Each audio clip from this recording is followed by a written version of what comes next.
आज का जो लेक्चर है ये रिस्पिरेटरी सिस्टम का सेकंड लेक्चर है। लास्ट टाइम हमने ये पढ़ा था नेज़ल कैविटी, फेरिंग्स, लैरिंग्स तक, जो बेसिकली अपर रिस्पिरेटरी ट्रैक होता है।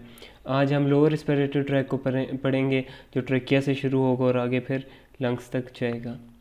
तो स्टार्ट हम करते हैं ट्रकिया से।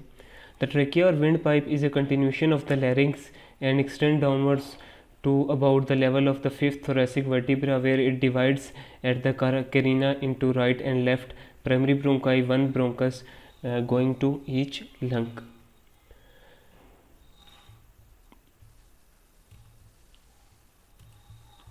ये लैरिंग्स है। जहाँ तक हमारा लास्ट टाइम लेक्चर कंप्लीट हुआ था, तो लैरिंग्स के नीचे हमारे पास क्या शुरू हो जाता है, ट्रकिया शुरू हो जाता है। और ट्रकिया जो है ये जिस पॉइंट पे दो हिस्सों में डिवाइड होगा उसे हम क्या कहते हैं, करीना कहते हैं। और ये आगे क्या बना देता है, ब्रोंकाई या ब्रोंकस कह सकते हैं, वो बना देता है। एक राइट लंग की तरफ चला जाता है और एक लेफ़्ट लंग की तरफ चला जाता है। जो ये ट्रकिया की हाइट है, ये नीचे कहाँ तक जाता है, ये थोरेसिक वर्टिब्रा के फिफ्थ लेवल तक जाता है। फिफ्थ थोरेसिक जो वर्टिब्रा है उस लेवल तक जाएगा। ये अगर आप देखें तो ये जो हैं ये सर्वाइकल वर्टिब्रा हैं 7, उसके बाद थोरेसिक जो हैं ये हैं 12 होते हैं। तो आपको बस ट्रकिया कहाँ नज़र आएगा, कहाँ तक इसकी लेंथ होगी, फिफ्थ लेवल तक, यहाँ तक ट्रकिया होगा। और दूसरी इंपॉर्टेंट बात इसमें एक करीना है, जहाँ पे दो डिफरेंट उसमें डिवाइड हो जाता है। It is approximately 10 to 11 centimetre long and lies mainly in the median plane in front of the oesophagus. Trachea के पीछे हमारे पास क्या होता है, ऑसोफेगस। अब हम देखते हैं स्ट्रक्चर्स क्या हैं ट्रकिया से एसोसिएटेड। तो सुपीरियरली हमने बात की, लैरिक्स से नीचे के नीचे स्टार्ट होता है, तो ऊपर इसके क्या है, लैरिक्स है। यहाँ आप देख सकते हैं इसके ऊपर क्या है, लैरिक्स। इनफीरियरली क्या है, ये ब्रोंकाई वगैरह आ जाएंगे, राइट एंड लेफ्ट ब्रोंकाई। एंटेरली अगर आप देखें तो इसके हमने दो पार्ट्स किए, एक अपर पार्ट किया और लोअर पार्ट किया। अपर पार्ट में हमारे पास इस्मस ऑफ थायराइड ग्लैंड आ जाता है, और लोअर पार्ट में हमारे पास आर्क ऑफ एयोटा आ जाता है एंड स्टर्नम आ जाता है। ये यूँ होता है। ये अब यहाँ से ट्रकिया शुरू हुई है। तो ट्रकिया के सामने अपर पार्ट पे हमारे पास ये क्या पड़ा हुआ है, थायराइड ग्लैंड पड़ा हुआ है, जिसके इस सेंट्रल पार्ट को हम क्या कह रहे हैं, इस्मस। तो इसके आगे हमारे पास थायराइड ग्लैंड आ गया और आर्क ऑफ एयोटा आ गया, और स्टर्नम एक बोन होती है। ये जो बोन है ये ट्रकिया के आगे होती है, इसके पीछे ट्रकिया ये आपको नज़र आ रहा है। तो तीन चीज़ें इसके आगे, एक हमारे पास स्टर्नम आ गया, दूसरा हमारे पास ये थायराइड ग्लैंड का इस्मस पार्ट आ गया, सेंट्रल पार्ट, और तीसरा हमारे पास आर्क ऑफ एयोटा।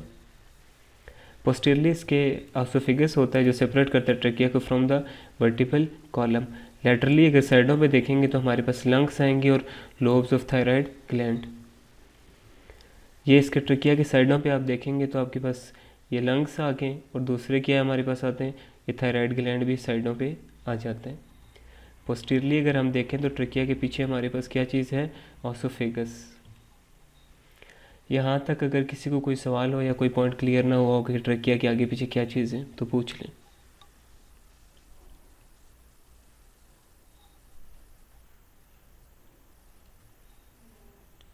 चलिए नेक्स्ट हम जाते हैं कि स्ट्रक्चर इसका क्या होता है। The trachea is compose of 3 layers of tissue, 3 layers of tissues होती हैं, and held open by between 16 to 20 incomplete C-shaped rings of hyaline cartilage lying on above the other। ये हमने फिजियोलॉजी वाली क्लास में थोड़ा सा इसका स्ट्रक्चर डिस्कस किया था। ये हमारे पास ट्रकिया है, तो इसके ऊपर ये क्या होते हैं, रिंग्स होते हैं कार्टिलेजेस की। और ये इसका इंटीरियर व्यू है, ये पोस्टीरियर व्यू। पोस्टीरियर साइड पे ये कंप्लीट नहीं होते, बीच में एक मसल होता है जिसे हम क्या कहते हैं, ट्रकियालिस मसल। और ये कितने रिंग्स होते हैं, 16 to 20। ये आपके MCQs में आ सकता है कि कितने रिंग्स होते हैं ट्रकिया में। The rings are incomplete posteriorly, the cartilages are embedded in a sleeve of smooth muscle and connective tissue. ये जो कार्टिलेजेस हैं, ये जो आपको नज़र आ रहे हैं बैंड से, इसके दरमियान क्या क्या चीज़ें हमारे पास, कनेक्टिव टिश्यू है, स्मूथ मसल है, जो पोस्टीरियर वॉल बेसिकली बनाते हैं, जहाँ पर ये कार्टिलेजेस नहीं होते, और सॉफ्ट टिश्यू जो पोस्टीरियर वॉल का जो इसका सॉफ्ट टिश्यू है वो कांटेक्ट में होता है ऑसोफेगस के साथ। ये इसकी एक क्रॉस सेक्शनल व्यू है ट्रकिया की। तो पोस्टीरियर साइड जो इनकम्प्लीट है, यहाँ पे हमारे पास क्या होता है, ट्रकियालिस मसल। और ये मसल, ये जो पोस्टीरियर साइड है, ये इस तरह ऑसोफेगस के साथ डायरेक्टली इन कांटेक्ट होती है ट्रकिया की।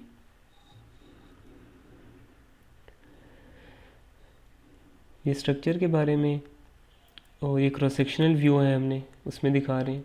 और अब हमने बात की है कि इसमें 3 लेयर्स होती हैं ना, तो कौन कौन सी होती हैं। आउटर लेयर में हमारे पास क्या आ जाते हैं, फाइबर्स आ जाते हैं और इलास्टिक टिश्यू आ जाता है जिन्होंने कार्टिलेजेस को कवर किया होता है। मिडल लेयर में कार्टिलेजेस खुद आ गए और स्मूथ मसल कुछ आ जाएंगे, और कुछ रोलर टिश्यू भी हमारे पास होता है जिसमें हमारे पास ब्लड एंड लिम्फ वेसल्स होती हैं और साथ हमारे पास कुछ नर्व्स वगैरह होती हैं। और ये वही बात लिखी हुई है कि जो इसके फ्री एंड्स हैं वो ट्रेकियालिस मसल के साथ अटैच्ड हैं, जिसका काम क्या होता है कि ट्रेकिया के डायमीटर को कॉन्स्ट्रिक्ट डायलेट बेसिकली करवा सकें। और इसमें एपिथेलियम भी होती है, जैसे ये ऊपर वाले स्ट्रक्चर्स में भी थी जो सिक्रेट क्या कर रही होती है, म्यूकस। ये अब आपको इसका स्ट्रक्चर दिखाया गया कि ये हमारे पास यहाँ पे म्यूकस है, म्यूकोसा है हमारे पास। उसके बाद ये कार्टिलेज है जो रिंग है, और ये फिर बाहर वाला ये रोलर टिश्यू जो हमने कहा कनेक्टिव टिश्यू, उसे हम क्या कहते हैं, एडवेंटिशिया। फिर हम बात करते हैं इसमें ब्लड सप्लाई कौन सी मिलती है। तो ब्लड सप्लाई इसको मिलती है inferior thyroid and bronchial arteries, और वीनस रिटर्न भी इंफीरियर थायराइड वेन से होता है। मतलब इंफीरियर थायराइड आर्टरी सप्लाई कर रही है और इंफीरियर थायराइड वेन ड्रेन कर रही है। Parasympathetic supply vagus nerve, 10th cranial nerve, ऊपर भी जितने स्ट्रक्चर थे सबको पैरासिम्पैथेटिक कहाँ से मिल रही थी, वेगस नर्व से मिल रही थी। सिंपैथेटिक सप्लाई जो है वो सिंपैथेटिक गेंगलियों से मिलता है। लिम्फ ड्रेनेज भी इसमें होता है। ये जो लिम्फ नोड्स कुछ ट्रकिया के इर्द गिर्द होते हैं या करीना के पास होते हैं, वहाँ पर ड्रेन हो जाता है। तो ट्रकिया से रिलेटेड कोई सवाल हो तो पूछ लें, नहीं तो आगे फिर हम लंग्स की तरफ जाते हैं।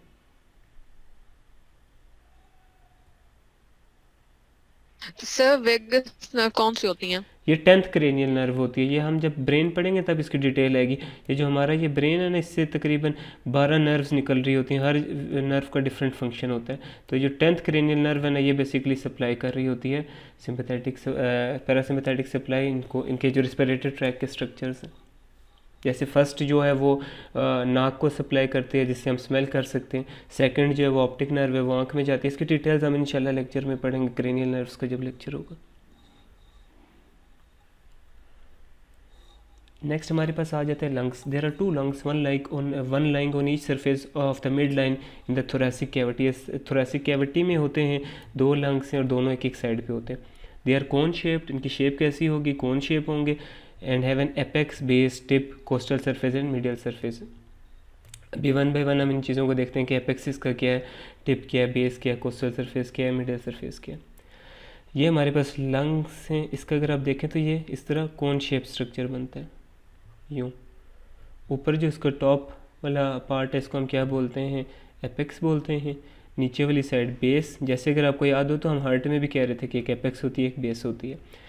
उसके बाद जो इस वाली मिड लाइन में सरफेस जो है इस साइड की, इसको हम क्या कहते हैं, ये वाली, ये मीडियल सरफेस है। और फिर हमारे पास कोस्टल सरफेस होती है, ये जो सामने की तरफ ये सरफेस है, इसको हम क्या कह रहे हैं, कोस्टल सरफेस। टॉप पे एपेक्स, नीचे बेस, इस साइड मीडियल सरफेस, और सामने जो है यूँ, इसको हम क्या कह रहे हैं, कोस्टल सरफेस। अभी इनकी डिटेल पढ़ते हैं। एपेक्स क्या होता है, this is rounded and rises into the root of the neck. ये राउंडेड होता है और ये नेक की तरफ जाता है about 25 millimetre above the level of the middle third of the clavicle. ये हमारी एक बोन होती है जो यहाँ तक शोल्डर तक जाती है, इसको हम क्या बोलते हैं, क्लेविकल। दोनों साइडों पे होती है। इससे अब ये लंग्स की एपेक्स है, तो ये इससे कितना ऊपर होता है, 25 मिलीमीटर। ये डिस्टेंस कितना है, clavicle to top of the apex, 25 millimetres.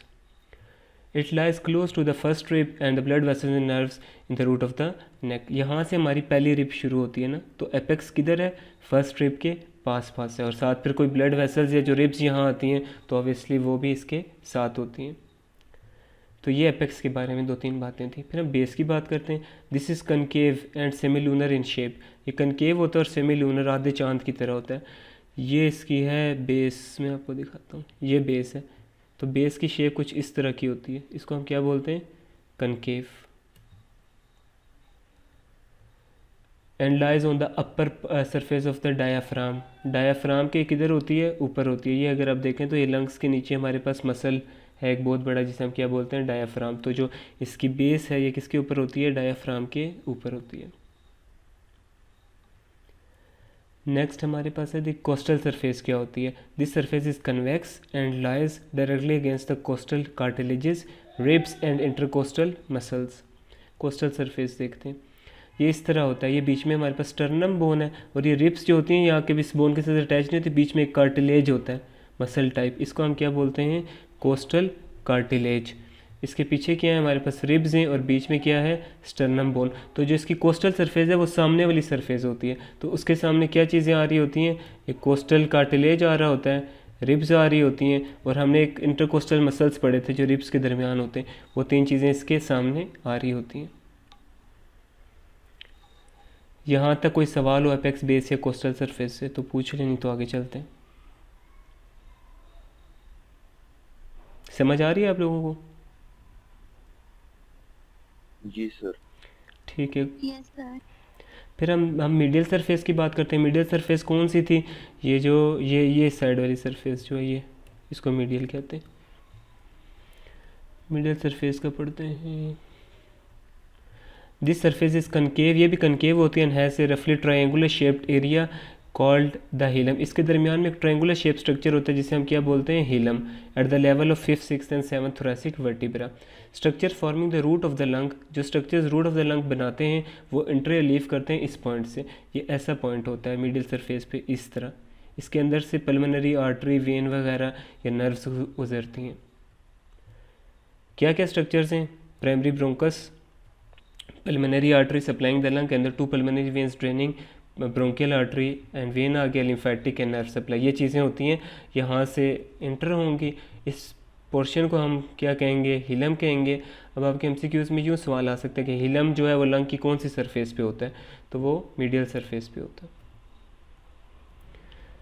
Next हम देखते हैं the area between the lungs is called mediastinum. अब दोनों लंग्स साइडों पे, एक राइट साइड पे एक लेफ्ट साइड पे, तो बीच में एक स्पेस है, उसे हम क्या कहते हैं, मीडियास्टिनम। ये हार्ट वाले लेक्चर में भी इसका जिक्र आया था, क्योंकि इस स्पेस में ही बेसिकली आपका हार्ट पड़ा हुआ होता है। ये लंग एक ये है और एक ये है, तो बीच में जो स्पेस है इसको हम क्या बोलते हैं, मीडियास्टिनम, जहाँ पे आपका हार्ट वगैरह पड़ा होता है। It is occupied by the heart, great vessels, trachea, right and left bronchi, esophagus, lymph nodes, lymph vessels and nerves. आगे है the right lung is divided into 3 distinct lobes. Right lung को हमने 3 हिस्सों में डिवाइड किया हुआ है, superior, middle and inferior. इसी तरह जो लेफ्ट लंग है वो थोड़ा छोटा होता है, क्योंकि उसकी जगह हार्ट आगे आया हुआ होता है, उसने स्पेस थोड़ी ऑक्यूपाई की होती है, इस वजह से आपका लेफ्ट लंग थोड़ा सा छोटा होता है। इट इज़ डिवाइडेड, इसलिए उसके 2 लोब्स हैं, सुपीरियर एंड इन्फीरियर। और the division between the lobes के दरमियान में जो बाउंड्रीज हैं उसको हम क्या बोलते हैं, फिशर्स। इसको भी डायग्राम से देखते हैं। ये है आपका राइट लंग और ये है लेफ्ट। यहाँ पे बेसिकली हार्ट होता है, उसने स्पेस ऑक्यूपाई की होती है, इसलिए नेचुरली जो है वो ये लंग यहाँ से थोड़ा सा शेप इसकी बदली हुई होती है, जिस वजह से इसका size as compare to right one छोटा होता है। 3 हिस्सों में ये डिवाइड हुआ है, right, superior, middle and inferior. और जो दूसरा है लेफ्ट लंग वो सुपीरियर इन्फीरियर में हुआ है। बीच में जो बाउंड्री है उसको हम क्या बोलते हैं, फिशर। यहाँ तक कोई सवाल हो सर जी? सर अगर हमारा एक लंग खराब हो जाए या हाफ खराब हो जाए तो वो प्रॉपर फंक्शनिंग रुक जाएगी या इंसान काम कर सकेगा? काम कर सकेगा, कम काम करेगा, क्योंकि दोनों अगर काम कर रहे हैं तो ऑप्टिमम आपकी वर्किंग हो रही है। किसी एक में कम आता है, गुजारा तो चलेगा, पर ऑब्वियसली उसको ब्रीदिंग में मसला होगा। ठीक हो गया? ये जैसे ये हम कहते हैं ना, 2 किडनीज हैं, अगर एक किडनी खुदा ना खास्ता ख़राब भी हो जाती है तो दूसरी से कुछ ना कुछ गुजारा चल सकता है। ये वैसा होगा कि जो असल में एफिशिएंसी 100% होती है वो थोड़ी कम हो जाएगी, पर काम चलता रहेगा। नेक्स्ट हमारे पास आता है pleura and pleural cavity. Lungs के इर्द गिर्द एक मेम्ब्रेन होती है, उसको हम क्या बोलते हैं, pleura. The pleura consist of a closed sac of serous membrane, one for each lung which contains a small amount of serous fluid. अब आपके एमसीक्यूज़ में यूँ सवाल आ सकता है कि भाई प्लूरा किधर होती है, तो ये लंग्स के इर्द गिर्द होती है। The lung is invaginated pushed into this sac so that it forms 2 layers. अब ये हमारे पास लंग है अगर लेट्स सपोज, तो इसके इर्द गिर्द यूँ मेम्ब्रेन है, तो इस मेम्ब्रेन के अब 2 पार्ट्स हो जाते हैं। एक पार्ट जो लंग्स के साथ एडहेरेंट होगा, दूसरा पार्ट ये बाहर की तरफ होगा जो और टिश्यूज़ के साथ जुड़ा हुआ होगा। आगे इसके डायग्राम देखते हैं। ये है, ये हमारे लंग्स हैं, तो लंग्स के इर्द गिर्द ये 2 मेम्ब्रेन्स हैं। जो लंग्स के साथ जुड़ी हुई है उसको हम बोलते हैं विज़रल प्लूरा, और जो दूसरी टिश्यूज़ की तरफ है, बाहर की तरफ है, उससे हम क्या बोलते हैं, पैराइटल प्लूरा। और इनके दरमियान थोड़ी सी स्पेस होती है, इस स्पेस को हम क्या बोलते हैं, pleural cavity. The visceral pleura, this is adherent to the lung, covering each lobe and passing into the fissures that separate them. मतलब lungs के साथ ही जुड़ी हुई होती है visceral pleura. Parietal pleura, this is adherent to the inside of the chest wall and the thoracic surface of the diaphragm. It is not attached to other structures in the mediastinum and is continuous with the visceral pleura around the edges of the hilum. Pleural cavity, okay, this is only a potential space and contains no air. In health, two layers of pleura are separated by a thin film of serous fluid. इन दोनों layers के दरमियान थोड़ा सा serous fluid होता है, जिसे हम pleural fluid भी कहते हैं, which allows them to glide over each other, preventing friction between them during breathing. जिसका काम क्या होता है कि जब breathing हो रही है, lungs सिकुड़ रहे हैं या फैल रहे हैं, तो उन layers में कोई friction produce जो होती है वो उसको कम कर सकें, independent वो move कर सकें. The serous fluid is secreted, epithelial cells जो इसकी मेम्ब्रेन में होते हैं लंग्स की, वो ये सिक्रेट कर रहे होते हैं fluid. Interior of the lungs are composed of the, अब लंग्स के अंदर हम देखें तो ट्रकिया से हमने क्या कहा था, ब्रोंकाई बने थे, तो ब्रोंकाई आ जाते हैं एंड स्मॉलर एयर पैसेजेस आएंगे, एल्वुलाई आएगा, connective tissue, blood vessels, lymph vessels and nerves, ये सारे कहाँ से एंटर हो रहे हैं, हिलम से एंटर हो रहे हैं. All embedded in an elastic connective tissue matrix. Each lobe is made up of a large number of lobules. Lobe को फिर हमने डिवाइड कर दिया स्मॉल पार्ट्स में, जिसे क्या बोलते हैं, लोब्यूल्स. फिर ब्लड सप्लाई की बात होती है. The pulmonary trunk divides the right and left pulmonary arteries which transport the oxygenated blood to each lung. ये हार्ट वाले लेक्चर में इसके डिटेल में बता चुका हूँ, इसलिए भी मैं इधर सिर्फ रीड ही करूँगा. With in the lungs each pulmonary artery divides into many branches which eventually end in a dense capillary network around the walls of the alveoli. The walls of the alveoli and the capillaries each consist of only one layer of latent epithelial cells. The exchange of gases between air in the alveoli and blood in the capillaries take place across two very fine membranes together called the respiratory membrane. अभी जो respiratory membrane है, इसकी detail आज जो physiology वाला lecture होगा उसमें आएगी.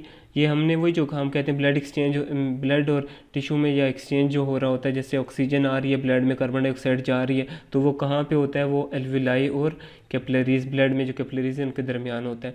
इन दोनों को हम कंबाइनली क्या कहते हैं, रिस्पिरेटरी मेम्ब्रेन. इसकी डिटेल जो है वो फिजियोलॉजी वाले लेक्चर में होगी.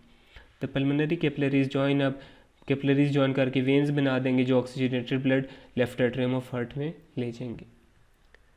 नेक्स्ट हमारे पास है bronchi and bronchioles. The two primary bronchi are formed when the trachea divides at the level of fifth thoracic vertebra. Fifth thoracic vertebra पे ट्रकिया डिवाइड हो जाता है दो हिस्सों में, करीना वाले पॉइंट पे, तो उससे हमारे पास क्या बन जाते हैं, bronchi. The right bronchus, this is wider, shorter and more vertical than the left bronchus and is therefore more likely to become obstructed by an inhaled foreign particle. ये wider होता है पर shorter होता है और ज़्यादा vertical होता है, जिसकी वजह से इसकी obstruction के chances ज़्यादा होते हैं. लेंथ कितनी है राइट ब्रोंकस की, 2.5 सेंटीमीटर लॉन्ग है. इस तरह MCQs में सवाल आ सकते हैं कि ब्रोंकस की है लेंथ कितनी होती है. After entering the right lung at the hilum, अभी हमने पढ़ा हीलम में सब कुछ एंटर होता है. It divides into 3 branches, one in each lobe. Each branch then subdivides into numerous smaller branches. ये यहाँ पे जब हीलम से इंटर होंगे ब्रोंकाई यहाँ से, तो वो कुछ ब्रांचेस इधर चली जाती हैं. पहले 3 मेन ब्रांच बनती है, एक सुपीरियर लोब में जाएगी, एक मिडल में जाएगी और एक इंफीरियर में जाएगी. फिर ग्रेजुअली इसकी सब ब्रांचेस बनती हैं, छोटी छोटी ब्रांचेस तीनों उसमें. तो राइट में क्योंकि 3 लोब हैं तो 3 मेन ब्रांचेस होती हैं ब्रोंकाई की, और लेफ्ट में 2 हैं तो 2 होती हैं.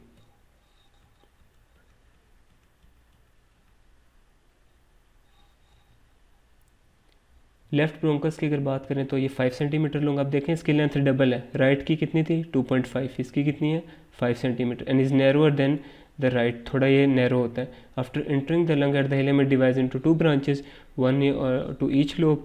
Each branch then subdivides into progressively smaller airways within the lung substance. Structure अगर हम देखें ब्रोंकाई के कैसा होता है, the bronchial wall the composed of, जी सर अभी आपने कहा था कि जो लेफ्ट होता है वो छोटा होता है, बट अब नहीं मैंने ये नहीं कहा, मैंने ज़्यादा. कहा कि राइट छोटा होता है. ये right bronchus is shorter, 2.5 milli centimetre होता है ना. लेफ्ट वाली साइड पे तो हार्ट होता है ना, तो वो नीचे से थोड़ा कनकेव शेप नहीं होता. वो तो कनकेव शेप्ड है, वो तो सिर्फ आपको ये कह रहे हैं कि देखें जैसे ये लंग है, लंग्स का अगर समझे ये राइट वाला यूँ है तो लेफ्ट वाला यूँ आएगा, थोड़ा सा यहाँ से यूँ हो गया, पर इट डजेंट मीन के बीच में जो ब्रोंकाई यहाँ से डिवाइड हो रहे हैं वो भी छोटे हों। ब्रोंकाइस के नेचुरली लेफ़्ट साइड के बड़े हैं, उनकी लेंथ ज़्यादा है एज़ कम्पेयर टू राइट। ये इस पे ब्रोंकाई की लेंथ क्या है वो इस पर डिपेंड नहीं कर रहा कि बॉटम से इसकी सरफेस ज़रा सी ख़राब हुई हुई है या थोड़ी सी तंग हुई हुई है। क्लियर? तो ये शॉर्टर होते हैं, लेफ़्ट वाले लॉन्गर होते हैं। और सर लंग कौन सा बड़ा होता है, राइट या लेफ्ट? लंग राइट बड़ा होता है। अच्छा सर। अच्छा, अब हमने बात की जी bronchial walls are compose of the same tissues as the trachea. जैसे ट्रकिया में जो टिश्यूज थे वही इसमें भी होते हैं और इसमें भी एक कोलमनर एपिथेलियम होती है। ब्रोंकाई प्रोग्रेसिवली सम डिवाइड, ब्रोंकाई किस में कन्वर्ट हो जाते हैं जब ब्रांचेस में जाते हैं? ब्रोंक्यूल्स में, टर्मिनल ब्रोंक्यूल्स में, रिस्पिरेटरी ब्रोंक्यूल्स, ये डिफरेंट नेम्स हैं, एल्व्यूलर डक्ट्स में एंड फाइनली एल्व्यूलाई। ये भी क्या होते हैं भी नेक्स्ट स्लाइड्स में आएगा। The wider passages are called conducting airways because their function is to bring air into the lungs and their walls are too thick to permit gas exchange। अब ये है कि ब्रोंकाई इतना है फॉर एग्जांपल, जब सब डिवाइड हो रहा है तो ये फिर इस तरह साइज़ में डिक्रीज़ हो रहा है। तो जो वाइडर एयर पैसेजेस हैं ब्रोंकाई में, इनका क्या काम होता है? सिर्फ एयर को लंग्स में लेके आना, गैशियस एक्सचेंज इनमें होता है। तो इसलिए जो ये पोर्शन है इसको हम क्या कहते हैं? Conducting Airways. इनका सिर्फ ये काम है जो एयर आ रही है उसको लंग्स तक पहुंचा दें। एक्सचेंज जो है वो आगे एल्व्यूलाई वगैरह में होता है। तो as the bronchi divide and become progressively smaller their structure changes to match their function. कुछ उसमें चेंजेस आती हैं ताकि उनका जो फंक्शन है उनका वो अच्छे से परफॉर्म हो सके। क्या क्या फंक्शन आता है? बेसिकली ये तीन चीज़ें होती हैं जो ऊपर रिस्पिरेटरी ट्रैक में आ रही थी, कार्टिलेज, स्मूथ मसल और एपिथेलियल लाइनिंग। तो जो कार्टिलेज है ये ब्रोंक्यूल्स के अंदर आके ख़त्म हो जाता है, इसकी जगह क्या हमारे पास आ जाता है? स्मूथ मसल आ जाता है। और एपिथेलियल जो होती है उसमें भी थोड़ी सी चेंजेस आती हैं, जो सीलिया है वो ख़त्म हो जाता है। कार्टिलेज क्यों ख़त्म होता है इसकी रीज़न पढ़ लेते हैं। Since rigid cartilage would interfere with expansion of lung tissue and the exchange of gases, it is present for support in the larger airways only। ये जो कार्टिलेज है ये रिजिड होता है, सख्त होता है, तो इसका काम क्या है? सिर्फ सपोर्ट प्रोवाइड करता है। यहाँ पे जो एक्सचेंज ऑफ गैसेस हो रही होती हैं वहाँ इतनी सपोर्ट की ज़रूरत नहीं होती, इसलिए कार्टिलेज ख़त्म हो जाता है। The bronchi contain cartilage rings like the trachea, but as the airways divide, these rings becomes much smaller plates and at the bronchiolar level there is no cartilage present in the airways at all. Bronchiolar level पे cartilage बिल्कुल ख़त्म हो जाता है। ये आपके MCQs में आ सकता है। नेक्स्ट हमने कहा कि कार्टिलेज ख़त्म होता है तो उसकी जगह स्मूथ मसल आता है। अब वो क्यों आता है वो पढ़ लेते हैं। As the cartilage disappears from airway walls, it is replaced by smooth muscle. This allows the diameter of the airways to be increased or decreased through the action of the autonomic nervous system regulating airflow within each lung। Smooth muscle आते हैं जिनका काम क्या होता है? या तो वो कॉन्ट्रैक्ट करेंगे, रिलैक्स करेंगे। कॉन्ट्रैक्ट करेंगे तो एयरवे का डायमीटर डिक्रीज़ हो जाएगा, रिलैक्स करेंगे तो बढ़ जाएगा, जिससे क्या होता है? एयर फ्लो को ये कंट्रोल करते हैं। नेक्स्ट चीज़ हमने कहा एपिथेलियम चेंज हो जाती है, तो उसमें क्या चेंजेस आती हैं? The ciliated epithelium is gradually replaced with non ciliated epithelium and goblet cells disappear. जो सीलिया था वो एपिथेलियम में से ख़त्म हो जाता है। सीलिया अगर आपको याद हो, हमने पढ़ा था कि कोई भी म्यूकस या कुछ भी आ जाए अगर एयरवेज में तो वो सीलिया के थ्रू अपवर्ड जाता है और बाहर निकल जाता है। तो वो सीलिया अब यहाँ उसकी ज़रूरत नहीं है ब्रोंक्यूल्स में, तो वो ख़त्म हो जाता है और उसकी जगह हमारे पास क्या आ जाती है? नॉन सिलिएटेड एपिथेलियम, और गोपलेट सेल्स भी डिसअपीयर हो जाते हैं। नेक्स्ट हम देखते हैं कि ब्लड एंड नर्व सप्लाई ने क्या मिलती है ब्रोंक्यूल्स या ब्रोंकाई को। तो आर्टीरियल सप्लाई जो है इसको वो जाती है right and left bronchial arteries, उसके नाम से ही रखा हुआ है आर्टरीज का नाम, राइट एंड लेफ्ट। राइट जो है वो राइट साइड पे जाएगी, लेफ्ट जो है वो लेफ्ट साइड पे जाएगी। वीनस रिटर्न किससे होता है? ब्रोंकियल वेन से होता है। और जो नर्व सप्लाई अगेन जैसे ऊपर भी हमने देखा था कि वेगस नर्व जो होती है 10th क्रेनियल नर्व यही सप्लाई करती है, तो यहाँ पे भी यही सप्लाई कर रही है। पैरासिम्पैथेटिक स्टिमुलेट, पैरासिम्पैथेटिक सप्लाई आएगी तो कॉन्ट्रैक्ट होंगे ब्रोंक्यूल्स, और अगर सिंपैथेटिक सप्लाई आएगा तो ये डायलेट होंगे। Lymph is drain from the walls of the air passages in a network of lymph vessels. Lymph vessels में चला जाता है लिम्फ जो होता है सारा। It passes through lymph nodes situated around the trachea and bronchial tree, then into the thoracic duct on the left side and right lymphatic duct on the other. Vessels के बाद ये डक्ट के through निकल जाता है। Next जो terminology हमारे पास आती है वो है respiratory bronchioles and alveoli. Within each lobe, the lung tissue is further divided by fine sheets of connective tissue into lobules. अगर आपको याद हो हमने पढ़ा था कि 3 लोब्स होते हैं राइट साइड पे और 2 लोब होते हैं लेफ़्ट साइड पे। उसके जो हम छोटे पार्ट्स फर्दर कर दें उन्हें हम क्या कहते हैं, lobules. Each lobule is supplied with air bye a terminal bronchiole. Her lobule के पास एक ब्रोंक्यूल होती है जिसको हम क्या कहते हैं, टर्मिनल ब्रोंक्यूल, विच फर्दर सब divides into respiratory bronchioles, alveolar duct and large number of alveoli. अब जो टर्मिनल ब्रोंक्यूल है वो किस में कन्वर्ट हो जाती है, रिस्पिरेटरी ब्रोंक्यूल में, एल्वुलर डक्ट में और एल्वुलाई में। ये डायग्राम से देखते हैं। ये है जो आपको ये नज़र आ रहे हैं हेक्सागोनल से स्ट्रक्चर्स, ये हमारे पास बेसिकली लोब्यूल है। हर लोब्यूल में ये सप्लाई हो रहा है। कैसे हो रहा है कि ये जो ब्रोंक्यूल है इसे हमने क्या बोला, टर्मिनल ब्रोंक्यूल। ये किस में डिवाइड होता है, रिस्पिरेटरी ब्रोंक्यूल, उसके बाद alveolar ducts and then alveoli. 3 structures में आगे डिवाइड होगा टर्मिनल ब्रोंक्यूल।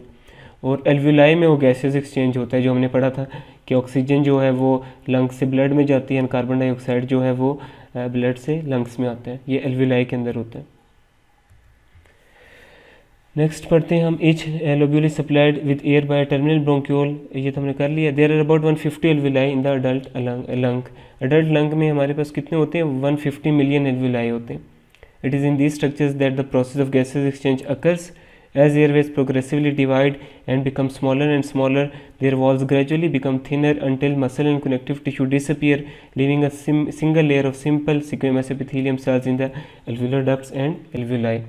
अभी हम पढ़ रहे थे कि ब्रोंक्यूल्स में हमारे पास जो है वो कार्टिलेज ख़त्म हो जाता है, स्मूथ मसल्स वगैरह आ जाते हैं। तो जो स्मूथ मसल्स हैं वो भी जब हम एल्वुलर डक्ट तक पहुंचते हैं तो स्मूथ मसल भी ख़त्म हो जाते हैं। सिर्फ एक एपिथेलियम की मेम्ब्रेन रह जाती है एल्वुलाई में और एल्वुलर डक्ट में। एक मेम्ब्रेन क्यों है, ताकि जो गैसेज एक्सचेंज है वो अच्छे से या ज़्यादा बेहतर हो सके। Next respiratory bronchioles and alveoli के बारे में 2-3 बातें और पढ़ लेते हैं। These distal air passages are supported by a loose network of elastic tissue in which macrophages, fibroblasts, nerves, blood and lymph vessels are embedded. Blood supplies को मिल रहा है, nerve supply भी इन्हें मिल रहा होता है। The alveoli are surrounded by a dense network of capillaries. alveoli के इर्द गिर्द हमारे पास क्या है, capillaries। क्यों, exchange of gases के लिए। Exchange of gases in the lung, external respiration जो होती है takes place across a membrane made up of the alveolar wall and the capillary wall fused firmly together. उसको हम क्या कहते हैं, रिस्पिरेटरी मेम्ब्रेन। ये इस तरह होता है कि ये एक सिंगल लेयर है एल्वुलाई की, इसके अंदर एयर है, ऑक्सीजन रिच है, और यहाँ जो कैपिलरीज हैं, ब्लड कैपिलरीज, वो भी एक सिंगल मेम्ब्रेन है। तो इस दोनों को कंबाइनली हम क्या कहते हैं, ये रिस्पिरेटरी मेम्ब्रेन है। यहाँ से ऑक्सीजन इधर आएगी और यहाँ से कार्बन डाइऑक्साइड इधर जाएगी। On microscopic examination, the extensive air spaces are clearly seen and healthy lung tissue has a honeycomb appearance। जैसे वो मक्खियों के छत्ते की अपीयरेंस होती है वैसी अपीयरेंस आती है इनकी एल्वुलाई वगैरह की जब आप माइक्रोस्कोपिक एग्जामिनेशन करते हैं। ये जो आपको नज़र आ रही है ये बेसिकली एल्वुलाई। उसके इर्द गिर्द आप देख सकते हैं कि ब्लड वेसल्स कितनी ज़्यादा हैं। उसके बाद हमारे पास हैं septal cells. Lying between the squamous cells are septal cells that secrete surfactant, a phospholipid fluid that which prevents the alveoli from drying out। ये जो हमारे पास हैं एल्वुलाई के इर्द गिर्द हमारे पास एक सेप्टल सेल्स होते हैं जिनका काम क्या होता है कि सरफेक्टेंट एक लिक्विड है वो ये जो सिक्रेट करेंगे, उसका काम क्या है कि एल्वुलाई को ड्राई ना होने दें। In addition, surfactant reduces surface tension and prevents alveolar walls collapsing during expiration। ये थोड़ी बहुत फ्लूइड अंदर रखता है ताकि जब एक्सपायरेशन सारी हवा निकल रही है लंग से बाहर की तरफ तो एल्वुलाई बिल्कुल ही ख़त्म ना हो जाए, थोड़ी बहुत उसमें फ्लूइड रहे ताकि उनका स्ट्रक्चर जो है वो मेंटेन्ड रहे। ये इस तरह ये एल्वुलाई हैं, लार्ज एयर स्पेसेस हैं। ये बीच में आपको जो सेल्स नज़र आ रहे हैं ये हमारे पास सेप्टल सेल्स होते हैं और इनका काम क्या है, इस सरफेक्टेंट को रिलीज़ करते हैं। उसके बाद नर्व सप्लाई क्या है, नर्व सप्लाई वही बातें, पैरासिम्पैथेटिक और सिंपैथेटिक है। पैरासिम्पैथेटिक जो है वो कंस्ट्रक्शन कराती है और सिंपैथेटिक जो है वो डायलेशन।